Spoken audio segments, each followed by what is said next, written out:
Hello student, कैसे हैं आप सब। एक बार पुनः से कोचिंग क्लासेस पर स्वागत है। और क्लास 12th केमिस्ट्री एनसीईआरटी में आज का टॉपिक है अवक्रिया की कोटि। अवक्रिया की कोटि किसे कहते हैं, इसका निर्धारण, और शून्य कोटि की अवक्रिया के लिए दर स्थिरांक की इकाई, ऐसे प्रथम कोटि, द्वितीय कोटि और तृतीय कोटि अवक्रिया के लिए दर स्थिरांक की इकाइयाँ ज्ञात करना। आज का मुख्य रूप से प्यारे भाइयों अवक्रिया की कोटि के साथ साथ दर स्थिरांक की इकाइयाँ हम निकालना सिखाएंगे। यहाँ पर प्यारे भाइयों जो अवक्रिया की कोटि है, आप 100% किसी भी अवक्रिया को देखकर तो नहीं बता सकती, क्योंकि प्यारे भाइयों ये सैद्धांतिक नहीं है बल्कि प्रायोगिक निर्धारण है। मतलब प्रयोगों के आधार पर ही किसी भी अवक्रिया की कोटि को हम बता पाएंगे। लेकिन मुख्य रूप से थोड़ा समझने के लिए इसका परिभाषा दिया गया है कि अभिकारकों या अणुओं या परमाणुओं की वह संख्या जो अवक्रिया की दर को निर्धारित करती है अवक्रिया की कोटि कहलाती है।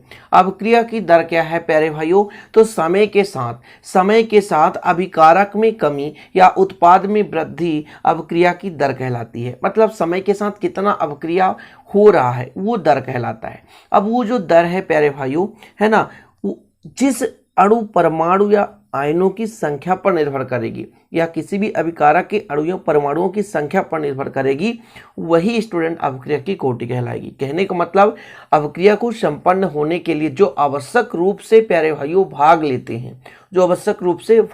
हैं जिन सांद्रताओं के माध्यम से, यानी अभिकारक के जिन सांद्रताओं के माध्यम से वो अवक्रिया संपन्न होती है उसे कहते हैं अवक्रिया की कोटि।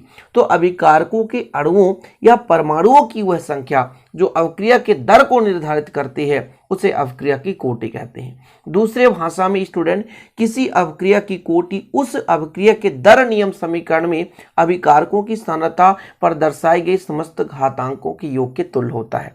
इस नियम के आधार पर आप सभी रिएक्शन के कोटि ज्ञात नहीं कर सकते हैं। मैं आपको पहले भी बता रहा हूं प्यारे भाइयों कि ध्यान देना है कि जो आपका दर नियम है, इस दर नियम समीकरण के माध्यम से किसी भी अवक्रिया को देखकर अवक्रिया की कोटि आप नहीं बता पाओगे। ओके, क्योंकि प्यारे भाइयों ये प्रायोगिक है। लेकिन माना जाता है कि जो अवक्रिया की कोटि है वह एक प्रकार की संख्या है और वो उस संख्या के मान के बराबर होता है जो किसी भी अवक्रिया के दर को क्या करता है, निर्धारित करता है। ठीक है, जैसे स्टूडेंट दर नियम के आधार पर बात करें तो अवक्रिया, मान लीजिए कोई भी अवक्रिया एक लेकर चलते हैं कि मान लेते हैं कोई अवक्रिया है स्टूडेंट, जैसे हमारे पास है A + B + C और ये स्टूडेंट बनाता है क्या, प्रोडक्ट, यानी उत्पाद। क्या बनाता है, उत्पाद। अब मान के चलते हैं प्यारे भाइयों जो इनकी मात्रा है वो एक है, इसका भी एक है, इसका भी एक है। तो यहाँ पर मैं आपसे कह दूं कि अवक्रिया की जो दर है, अवक्रिया की जो दर है ये आपका दर स्थिरांक है प्यारे भाइयों।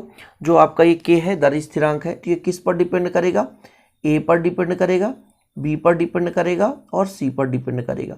मतलब इस पर सांद्रता कितना है प्यारे भाइयों, सामने एक तो एक एक एक, यानी इस दर नियम के आधार पर अवक्रिया की कोटि कैसे निर्धारण करोगे आप, तो इसके नियम के आधार पर प्यारे भाइयों जो अवक्रिया की कोटि है वो इसके घातांकों के योग के बराबर, मतलब 1 धन 1 धन 1 बराबर 3, ये कोटि आ गई, इसकी कोटि आ गई, इस अवक्रिया की कोटि आ गई।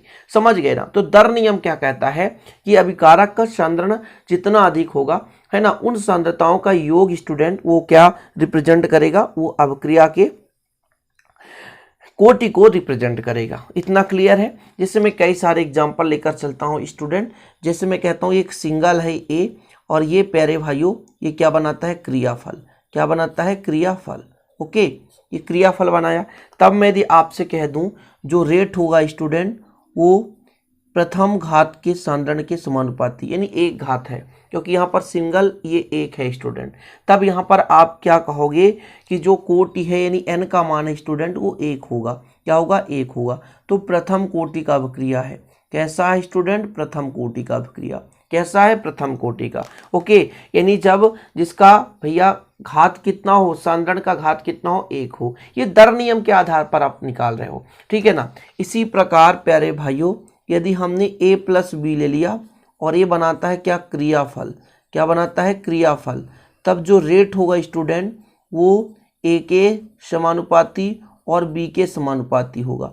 मतलब दोनों का सांद्रण एक एक है स्टूडेंट, इसका भी एक है, इसका भी एक, यानी n का मान योग के बराबर होता है, यानी 1 धन 1 2, यानी ये कौन सा कोटि कहलाया, द्वितीय कोटि कहलाया। क्या कहलाया स्टूडेंट, द्वितीय कोटि कहलाया। हम केवल आपको एक प्रकार से स्टूडेंट समझा रहे हैं, हम किसी अभिक्रिया को 100% बिना प्रयोग के आधार पर हम नहीं कह सकते कि ये द्वितीय कोटि का है, लेकिन दर नियम के आधार पर इसको आप समझ रहे हो कि ये प्रथम कोटि का है या द्वितीय कोटि का है।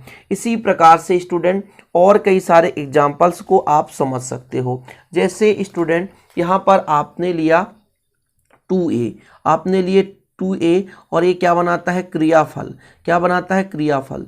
तब रेट प्यारे भाइयों k है और a का पावर 2 होगा, क्योंकि यहाँ पर इसका सांद्रण 2 है। तो n का मान कितना है प्यारे भाइयों, 2। तो कौन सी कोटि कहला गई, द्वितीय कोटि कहला गई, द्वितीय कोटि। और जिसमें सांद्रण पर निर्भर ही नहीं करता तो उसे हम कहते हैं शून्य कोटि। मतलब यहाँ पर कोटि को हम n से प्रदर्शित करते हैं। किससे प्रदर्शित करते हैं स्टूडेंट, n से प्रदर्शित करते हैं। तो ये हो गया आपका अवक्रिया की कोटि। तो अवक्रिया की कोटि एक प्रकार की परमाणु या अणुओं की संख्या होती है जो कि अवक्रिया की दर को निर्धारित करती है। मतलब प्यारे भाइयों इनके आधार पर, यानी अभिकारक के अणुओं के आधार पर ही ये जो अवक्रिया की दर है वो संपन्न हो रही। अवक्रिया की दर क्या है, किसी भी पदार्थ के अभिकारक में कमी या उत्पाद में वृद्धि। इतना ध्यान रखना स्टूडेंट, जब अवक्रिया संपन्न होती है तो अवक्रिया संपन्न होते समय अभिकारक में कमी होती है और उत्पाद में वृद्धि होती है। ये सिंपल है, क्योंकि प्यारे भाइयों जैसे जैसे अभिक्रिया संपन्न होती जाएगी अभिकारक में कमी आती जाएगी, इसलिए अभिकारक को हम प्लस नहीं दर्शाकर माइनस दर्शाते हैं। और प्यारे भाइयों जो सांद्रण में परिवर्तन होता है, उत्पाद के सांद्रण में परिवर्तन होता है, उसको प्लस से दर्शाते हैं। तो अभिकारक के सांद्रण को हमेशा माइनस से ही दर्शाया जाएगा क्योंकि उसमें कमी आएगी।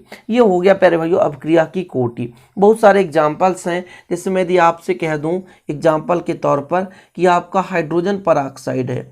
हाइड्रोजन परऑक्साइड ये जब टूटता है तो H2O बना लेता है और हाफ O2 बाहर होता है। यहाँ पर स्टूडेंट n का मान जो आपका दर है वो बराबर है कि H2O2 के घात 1 पर। तो अभिक्रिया की जो कोटि है प्यारे भाइयों, कोटि जो है यहाँ पर कोटि यानी n का मान कितना है, 1 है, यानी प्रथम कोटि की अभिक्रिया है। यानी स्टूडेंट जब प्रथम घात के सांद्रण पर निर्भर कर रहा होता है तो उसे हम प्रथम कोटि की अभिक्रिया कहते हैं। तो ये आपका जो अभिक्रिया का कोटि है वो समझ में आ गया होगा। अब हम इसी के आधार पर तीनों कोटि, जैसे प्रथम कोटि, द्वितीय कोटि और तृतीय कोटि के हम दर स्थिरांक की इकाइयां निकाल कर बताएंगे, जो कि काफी मतलब बहुत ही महत्वपूर्ण है प्यारे भाइयों, जो कि आप लोगों को समझना चाहिए। ठीक है, तो सबसे पहले हम थोड़ा सा एक फार्मूले पर चर्चा कर लेते हैं कि अभिक्रिया की जो दर है स्टूडेंट, अभिक्रिया की दर हमको, क्योंकि स्टूडेंट दर स्थिरांक निकालना है, तो अभिक्रिया की दर समानुपाती होती है किसके, सांद्रण में परिवर्तन। किसमें, सांद्रण में परिवर्तन। यानी जो भी सांद्रण होगा अभिकारक में, सांद्रण में परिवर्तन के क्या होता है प्यारे भाइयों, समानुपाती। यानी इसका घात 1 भी हो सकता है, इसका घात b भी हो सकता है, इसका घात c भी हो सकता है, 4 भी हो सकता है, 5 भी हो सकता है, जो भी होगा आप लिख सकते हो। ओके, यानी यहाँ पर मैं आपसे कह दूं कि जो प्यारे भाइयों दर है, समानुपाती हटाते हैं तो एक नियतांक k लग जाता है और सांद्रण को c से दर्शाते हैं पावर n पर होता है। ठीक है, इतना क्लियर है। तब प्यारे भाइयों मुझे k का मान निकालना है, तो k बराबर हो जाएगा दर बटे c के पावर n। ठीक है, ये n है स्टूडेंट, c की पावर n। ओके, इतना क्लियर है। तो अभिक्रिया की दर जो होती है स्टूडेंट सांद्रण में परिवर्तन के समानुपाती होता है, यानी कितना सांद्रण में परिवर्तन हो रहा है उसे हम अभिक्रिया की दर का निर्धारण करते हैं। तो चलिए अब हम क्रमशः प्रथम कोटि के लिए, द्वितीय कोटि के लिए और तृतीय कोटि के लिए आपको स्टूडेंट यहाँ पर हम निकाल कर सिखाने वाले हैं कि दर स्थिरांक की इकाई कैसे निकाल पाओगी। ओके, तो सबसे पहले अपन चर्चा करते हैं स्टूडेंट कि आपने तो ये देख ही लिया कि चूंकि आपको पता ही हो गया कि k का जो मान है वो किस किस पर डिपेंड करेगा, दर पर और c के पावर n पर, c के पावर n पर। ओके, तो दर क्या होता है प्यारे भाइयों, दर क्या है आपको पता होना चाहिए कि अभिक्रिया की दर की इकाई कितनी होती है। तो यहाँ पर प्यारे भाइयों थोड़ा सा मैं आपको अभिक्रिया की दर की इकाई भी बता देता हूँ ताकि आप लोगों को दिक्कत ना हो सके। देखिए, जैसे दर आपने पढ़ा प्यारे भाइयों, समय के साथ सांद्रण में परिवर्तन, समय के साथ सांद्रण में परिवर्तन ये दर कहलाता है। ठीक है, तो यदि मैं कह दूं दर की इकाई सांद्रण का होता है प्यारे भाइयों मोल प्रति लीटर। मोल प्रति लीटर मतलब एकांक आयतन में कितना मोल पदार्थ है, ये समय हो गया। तो स्टूडेंट जो दर का इकाई निकल कर आने वाला है वो मोल है, लीटर इनवर्स है, लीटर इनवर्स, और समय का सेकंड हो जाता है, सेकंड इनवर्स है। मोल, लीटर इनवर्स, सेकंड इनवर्स। तो स्टूडेंट यहाँ पर मैं यदि आपसे कह दूं कि यदि के बराबर दर का हो गया मोल, लीटर इनवर्स और second inverse, second inverse, okay.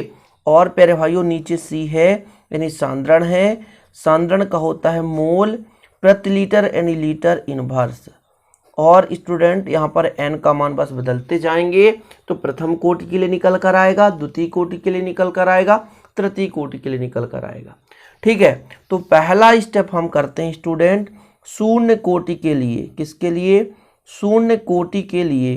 शून्य कोटि के लिए n का मान कितना हो जाएगा? 0। तब स्टूडेंट के बराबर आपका आएगा मोल, लीटर इनवर्स, सेकंड इनवर्स। और यहाँ ध्यान रखना है नीचे का जो मोल यहाँ पर हम रख रहे हैं ना, मोल लीटर इनवर्स है स्टूडेंट, उसके पावर में 0 कर देंगे। अब 0 किसी संख्या के घात में हो तो इसका वैल्यू 1 हो जाता है, मतलब बचेगा कितना? मोल बच रहा है, लीटर इनवर्स बच रहा है, सेकंड इनवर्स बच रहा है। तो ये आ गया शून्य कोटि के अवक्रिया के लिए दर स्थिरांक की इकाई। ओके स्टूडेंट, क्लियर है ना? दर स्थिरांक की इकाई, आपको प्रॉब्लम नहीं होगी। ऑब्जेक्टिव में सीधा क्वेश्चन पूछा जाता है, फिर आपसे बनना चाहिए। क्लियर है स्टूडेंट? आपको फिर ये ना लगे कि हमने कभी पढ़ा ही नहीं, हमने हमसे बन जाता। चलिए सेकेंड नंबर चलते हैं प्रथम कोटि के लिए। किसके लिए? प्रथम कोटि के लिए। अच्छा, n का मान कितना होगा स्टूडेंट? 1। तब हम यदि आपसे कह दें के बराबर तो mole, litre inverse student, second inverse. ये तो भैया आप पहले भी देखें। अब नीचे जो हो जाएगा प्यारे भाइयों वो हो जाएगा मोल, लीटर इनवर्स के पावर 1। अब 1 है प्यारे भाइयों तो 1 से 1 पूरा कट गया और आपका बचा मोल। आपका कितना बचा? मोल। मतलब केवल मोल आ रहा है। प्रथम कोटि के लिए दर स्थिरांक का इकाई देखिए एक बार थोड़ा सा, मोल प्रति लीटर। सॉरी स्टूडेंट, यहाँ पर जो मोल, तो मोल से मोल कटेगा, लीटर से लीटर, तो सेकंड आएगा। ठीक है, यहाँ पर सेकंड आएगा, तो मोल लीटर से मोल लीटर कट गया तो आपका आने वाला है केवल सेकंड। क्या आने वाला है? सेकंड आने वाला। ओके, केवल क्या आएगा? सेकंड आएगा। तो यहाँ तक आपका क्लियर है प्यारे भाइयों? तो आपके पास आ चुका है सेकंड, और ये इन्वर्स है तो इन्वर्स कर दो, तो सेकंड इन्वर्स आएगा। कैलकुलेशन करते समय बिल्कुल आपको गलती नहीं करनी है, बाकी सिंपल है यार, है ना? ठीक है, जैसे मैंने यहाँ पर गलती किया, मोल लीटर से तो मोल लीटर काटो, केवल सेकंड बचा तो सेकंड इन्वर्स हो गया। एक बार फिर से यहाँ पर मैं कर देता हूँ ताकि आप लोगों को प्रॉब्लम ना हो सके। तो स्टूडेंट ये मोल था तो मोल हो जाएगा, ये लीटर इन्वर्स था तो इन्वर्स हो जाएगा, सेकंड था प्यारे भाइयों इन्वर्स, फिर नीचे हो जाएगा मोल, लीटर इन्वर्स पावर 1। तो प्यारे भाई मोल लीटर से मोल लीटर कट गया, सेकंड इन्वर्स बचा। बिल्कुल सिंपल है। ओके, थोड़ा सा काट पीट ज़्यादा हो गया लेकिन मैनेज करेंगे आप लोग, सब समझ में आएगा। अब हम बात करते हैं तीसरे नंबर पर, n बराबर 3। पहले तृतीय कोटि की द्वितीय कोटि निकाल लें, तो द्वितीय कोटि n बराबर 2, यानी द्वितीय कोटि के लिए, द्वितीय कोटि के लिए n बराबर कितना होगा? 3 होगा स्टूडेंट। क्यों? सॉरी 2 होगा, द्वितीय कोटि के लिए 2 होगा, तृतीय कोटि के लिए 3 होगा। ओके, तो जब यहाँ पर प्यारे भाइयों k का मान कितना है? तो ऊपर का तो कोई बदलाव नहीं होता, mole, litre inverse, second inverse divide by mole, litre inverse के पावर 2 हो जाएगा। इतना क्लियर है? तो mole, litre inverse, second inverse divide by mole square litre के पावर स्टूडेंट -2। तो देखो 1 मोल से 1 मोल कैंसिल, 1 मोल बचेगा और 1 लीटर से 1 लीटर कैंसिल, ठीक है ना। तो आपके पास कितना बच रहा है, तो ऊपर लीटर खत्म, केवल बच रहा है सेकेंड के पावर -1 मोल बच रहा है प्यारे भाइयों, और आपके पास बच रहा है लीटर के पावर -1। अब जब ऊपर जाएगा तो मोल प्लस में है, ऊपर जाएगा तो माइनस में हो जाएगा, तो मोल इन्वर्स हो जाएगा। सेकेंड इन्वर्स पहले से है स्टूडेंट, और लीटर तो प्लस में चला जाएगा, तो लीटर। अब इसको हम लीटर को पहले लिखते तो और अच्छा रहता, तो आपका राइट हो जाएगा मोल इन्वर्स लीटर सेकेंड इन्वर्स। ये द्वितीय कोटि के लिए हो गया। किसके लिए हो गया? द्वितीय कोटि के लिए। तृतीय कोटि के लिए निकालेंगे ना तो और फिर धीरे धीरे वृद्धि हो जाएगा। तृतीय कोटि के लिए निकाल देते हैं। चौथा है n बराबर जब 3 हो, मतलब तृतीय कोटि। कितना भैया? तृतीय कोटि। तृतीय कोटि के लिए k का मान कितना हो जाएगा? ऊपर आपका रहेगा मोल litre inverse second inverse, okay, और नीचे स्टूडेंट 3 हो जाएगा, यानी मोल का घात भी 3 हो जाएगा, और आपका लीटर का पावर भी -3 हो जाएगा, ठीक है। तो 1 मोल से मोल कट गया तो ऊपर जाएगा प्यारे भाइयों, तो मोल की पावर -2 हो जाएगा। यहाँ पर देखिए 1 से 1 कट जाएगा, 2 बचेगा, तो ऊपर जाएगा तो लीटर का स्क्वायर हो जाएगा, और स्टूडेंट सेकेंड है सेकेंड के पावर -1। जी हाँ, यही तृतीय कोटि के लिए हो गया। अब ध्यान ये देना है प्यारे भाइयों कि जो नीचे यदि माइनस में है, ऊपर जाएगा तो प्लस हो जाता है, इनवर्स चेंज हो जाता है, साइन चेंज होगा, प्लस का माइनस, माइनस का प्लस होता है। जब भी कोई नीचे से ऊपर स्थानांतरित होता है प्यारे डियर मेरे ब्रदर, तो प्लस का माइनस या माइनस का प्लस हो जाता है। तो ये आपका आ चुका है कि अवक्रिया की कोटि, प्रथम द्वितीय व तृतीय अवक्रिया की कोटि कैसे हम समझेंगे। साथ में स्टूडेंट अवक्रिया की कोटि के लिए दर स्थिरांक की इकाइयाँ, ओके। तो हमने यहाँ पर एग्जाम्पल आपको नहीं समझाया कि प्रथम कोटि, द्वितीय कोटि, तृतीय कोटि की, क्योंकि प्यारे भाइयों ये एक प्रकार का प्रायोगिक है। हम इसको 100% आपको ये नहीं कह सकते कि प्यारे भाई यही प्रथम कोटि की अवक्रिया है। दर नियम के आधार पर बता सकते हैं, दर नियम के आधार पर तो आप भी सीख गए हैं कैसे बताना है, ठीक है, लेकिन हम प्रायोगिक रूप से यहाँ पर पुष्टि नहीं कर सकते। तो उम्मीद करते हैं आज का ये वीडियो पसंद आया तो प्लीज़ लाइक जरूर करें, दोस्तों के साथ शेयर करें। मिलते हैं इसी प्रकार के नए वीडियो के साथ, तब तक के लिए जय हिंद, वंदे मातरम।